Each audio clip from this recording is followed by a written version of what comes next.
Hello. എന്നെ നിങ്ങൾക്ക് അറിയത്തില്ലായിരിക്കും, കുറച്ച് പേർക്ക് അറിയാമായിരിക്കും, കുറച്ച് പേർക്ക് അറിയത്തില്ലായിരിക്കും. ഞാൻ Nisha Joy. Welcome to my YouTube channel Nisha Joy vlogs.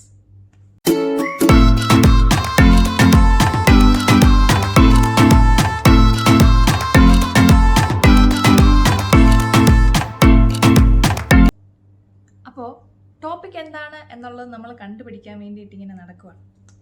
അപ്പോൾ ഞാനിങ്ങനെ വെറുതെ ഇരുന്നപ്പോഴത്തേക്കും, ഞാൻ വലിയ പ്രൊഫഷണൽ കുക്കൊന്നുമല്ല, ഇപ്പോഴാണ് കുക്ക് ചെയ്യാൻ പഠിച്ച് തുടങ്ങുന്നത്.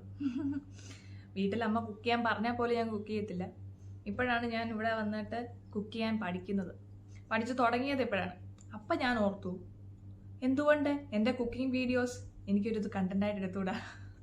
ഞാൻ ഉണ്ടാക്കുന്ന കുക്കിങ്സ് അല്ലെങ്കിൽ ഞാൻ ഉണ്ടാക്കുന്ന കുക്കിംഗ് വീഡിയോസ് നിങ്ങളെ കാണിച്ച് തന്നോടാ എന്ന് എനിക്ക് തോന്നി.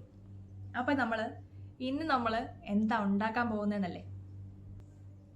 അപ്പം ഞാൻ പറഞ്ഞതുപോലെ ഇങ്ങനെ ഇരിക്കുമ്പോൾ എന്ത് ചെയ്യണമെന്നിങ്ങനെ ആലോചിച്ചുകൊണ്ടിരിക്കുന്ന സമയത്താണ് ഞാൻ ഓർക്കുന്നത്, ഞാൻ ഇപ്പോൾ എന്തായാലും കുക്ക് ചെയ്യാൻ പോവാണ്, ആ കുക്കിംഗ് വീഡിയോ വീഡിയോ ആക്കിയാലോ എന്ന് എനിക്കൊരു തോന്നൽ തോന്നി.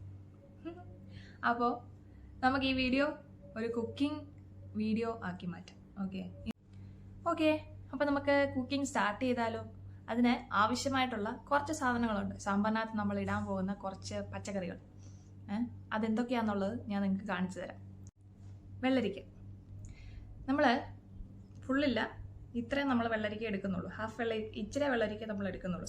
ഇച്ചിരി സാമ്പാർ ഉണ്ടാക്കിയാൽ മതിയല്ലോ. അതുകൊണ്ട് നമ്മൾ ഇച്ചിരി വെള്ളരിക്ക, പിന്നെ ഒരു കിഴങ്ങ്, ഒരു വലിയൊരു കിഴങ്ങ്, പിന്നെ ഹാഫ് ക്യാരറ്റ്. ഹാഫ് ക്യാരറ്റ് നമ്മൾ എടുക്കുന്നുണ്ട്. പിന്നെ നമ്മൾ കുറച്ച് പയർ. ബീൻസാണ് ബീൻസ് ഇടുന്നവരുണ്ട്.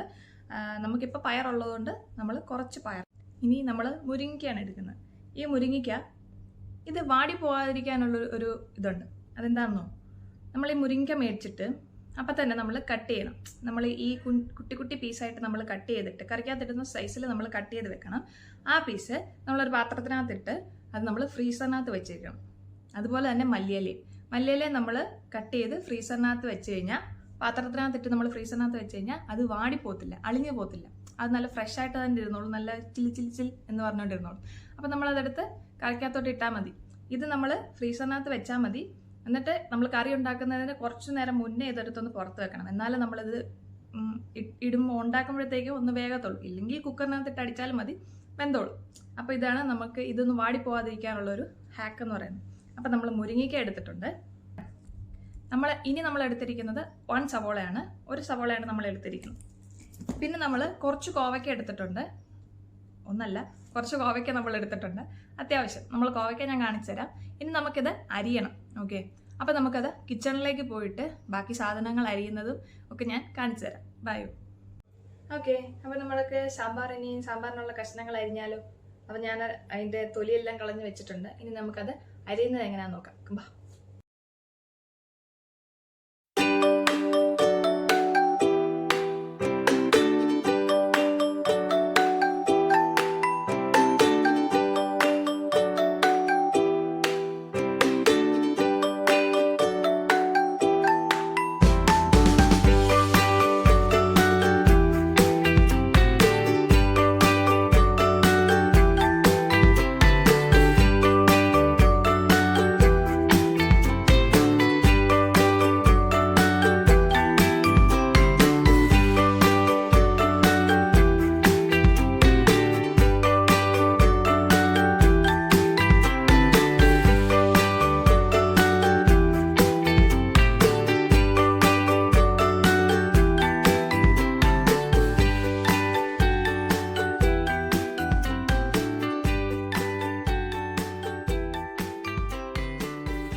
അടുപ്പ് കത്തിച്ചിട്ട് ഇനി ഇത് നമ്മൾ എടുത്തു വെച്ചിരിക്കുന്ന പച്ചക്കറികളെല്ലാം നമ്മൾ കുക്കറിനകത്തോട്ടിടണം.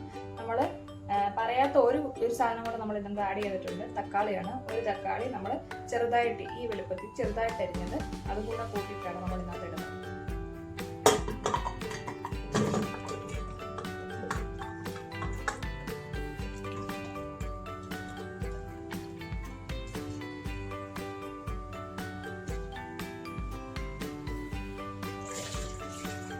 ഇതിലേക്ക് നമുക്ക് ആവശ്യമായിട്ടുള്ള ഉപ്പ്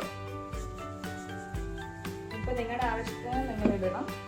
അതിൻ്റെ കൂട്ടത്തിൽ മഞ്ഞളും കൂടെ ഇടണം. മഞ്ഞൾ ഇട്ടാൽ മതി.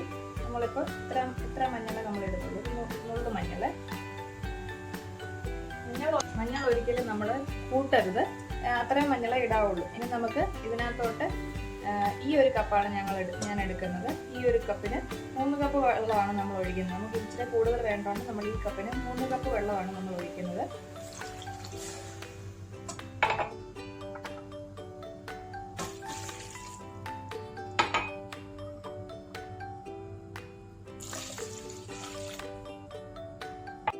നമ്മൾ ഇതിനകത്തോട്ട് നമ്മൾ സാമ്പാർ പരിപ്പ് എന്ന് പറഞ്ഞ പരിപ്പുണ്ട് കേട്ടോ. ഈ പരിപ്പ്, ചുമലപ്പരിപ്പ്, ഈ പരിപ്പും കൂടെ നമ്മൾ കുറച്ച് ഇതിനകത്തോട്ട് ഇട്ട് കൊടുക്കണം. പച്ചക്കറിയുടെ കൂട്ടത്തിൽ ഈ പരിപ്പും കൂടെ കിടന്നിട്ട് വേണം നന്നായിട്ട് ഒന്നിതാവാൻ. ഇനി നമുക്കിത് അടച്ചു വെച്ച് ഒരു 2 വിസിൽ വരുന്നത് വരെ നമുക്ക് വെയിറ്റ് ചെയ്യാം.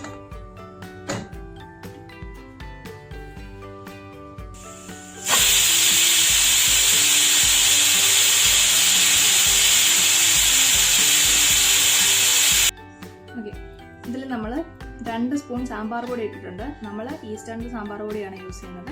നമ്മൾ 2 സ്പൂൺ സാമ്പാർ പൊടി ഇട്ടിട്ടുണ്ട്. 1 സ്പൂൺ മല്ലിപ്പൊടി ഇട്ടിട്ടുണ്ട്.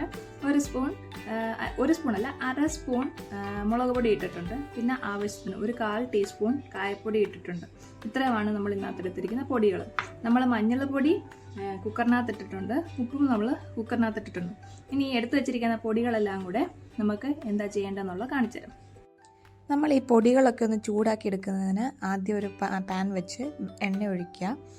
ആ എണ്ണയിലേക്ക് കുറച്ച് കടുകും കുറച്ച് ഉലുവയും കൂടി ഇട്ട് നമ്മളത് കടുക് പൊട്ടുന്നത് വരെ വെയിറ്റ് ചെയ്യുക. കടുകൊന്ന് പൊട്ടി ഒന്ന് സെറ്റായി വരുമ്പോഴത്തേക്കും അതിലേക്ക് കുറച്ച് ഉള്ളിയും കുറച്ച് കറിവേപ്പിലയും കൂടെ ഇട്ട് അതൊന്ന് മൂപ്പിച്ചെടുക്കുക. ഉള്ളി ഒരു ബ്രൗൺ ഷെയ്ഡ് ആകുന്നിടം വരെ ഒന്ന് മൂപ്പിച്ചെടുക്കുക. അത് മൂപ്പിച്ചെടുത്ത് കഴിയുമ്പോഴത്തേക്കും നമ്മൾ എടുത്തു വെച്ചിരിക്കുന്ന പൊടികൾ അതിലേക്കിട്ട് ഒന്ന് ചൂടാക്കുക. ഒന്ന് ചെറുതായി ചൂടാക്കിയിട്ട് അതിലേക്ക് ഒന്ന് ചെറുതായിട്ട് ചൂടായി വരുമ്പോഴത്തേക്കും അതിലേക്ക് കുറച്ച് വെള്ളം ആഡ് ചെയ്ത് കൊടുക്കുക. കുറച്ച് വെള്ളം ആഡ് ചെയ്ത് കൊടുത്തിട്ട് അത്യാവശ്യം ബാക്കി ഇനി വേണം എന്നുണ്ടെന്നുണ്ടെങ്കിൽ കുറച്ചുകൂടെ വെള്ളം ആഡ് ചെയ്ത് കൊടുക്കുക. വെള്ളം ആഡ് ചെയ്ത് അത് ചൂടാക്കി കഴിയുമ്പോഴത്തേക്കും അത് നമ്മൾ ഈ കുക്കറിൽ വെച്ചിരിക്കുന്ന സാമ്പാറിൻ്റെ ബാക്കി ഇതിലേക്ക് നമ്മൾ അത് ആഡ് ചെയ്യണം. ആഡ് ചെയ്ത് ആ പാത്രത്തിലുള്ള പൊടികളെല്ലാം കൂടെ ഒന്ന് മിക്സ് ആകാൻ വേണ്ടി കുറച്ച് വെള്ളം കൂടെ ഒഴിച്ച് എല്ലാം ക്ലീനാക്കി അതിലേക്ക് വീണ്ടും കുക്കറിലേക്ക് ഒഴിച്ച് നന്നായിട്ടൊന്ന് തിളപ്പിക്കുക. ഓക്കെ, ഇതാണ് നമ്മൾ ഈ ഒരു പ്രോസസ്സിങ് ചെയ്യേണ്ടത്. നന്നായിട്ടൊന്ന് ഈ സാമ്പാർ നന്നായിട്ടൊന്ന് തിളയ്ക്കുമ്പോഴത്തേക്കും നമ്മുടെ സാമ്പാർ ഇവിടെ റെഡിയാവുകയാണ്. അതിന് ശേഷം നമ്മൾ കുറച്ച് പുളി നമ്മൾ എടുത്ത് വെച്ചിരുന്നല്ലോ വെള്ളത്തിലൊഴിച്ച്, അതും കൂടെ ഒഴിക്കുക. അതിൻ്റെ കൂട്ടത്തിൽ മല്ലിയിലയും കൂടെ ടേസ്റ്റിന് വേണ്ടിയിട്ട് മല്ലിയിലയും കൂടെ ഇട്ട് സാമ്പാർ തിളയ്ക്കാൻ വേണ്ടിയിട്ട് വെക്കുക. നന്നായിട്ട് തിളച്ച് കഴിയുമ്പോഴത്തേക്കും നമ്മുടെ സാമ്പാർ ഇവിടെ റെഡി ആയിരിക്കുകയാണ്. അപ്പോൾ സാമ്പാർ തിളയ്ക്കുന്നിടം വരെ ഒന്ന് വെയിറ്റ് ചെയ്യുക. തിളച്ച് കഴിയുമ്പോഴത്തേക്കും നമ്മുടെ സാമ്പാർ ഇവിടെ റെഡി ആയിരിക്കുകയാണ്. ഇത് ചൂടോടെ സെർവ് ചെയ്യാം. ഓക്കെ, അപ്പോൾ നമ്മുടെ സാമ്പാർ ഇവിടെ റെഡി ആയിരിക്കുകയാണ്. ഇനി പുതിയ വീഡിയോസുമായിട്ട് ഞാൻ നിങ്ങളുടെ മുന്നിലേക്ക് വരുന്നതായിരിക്കും. അതുവരെ സ്റ്റേ ട്യൂൺ. Bye bye.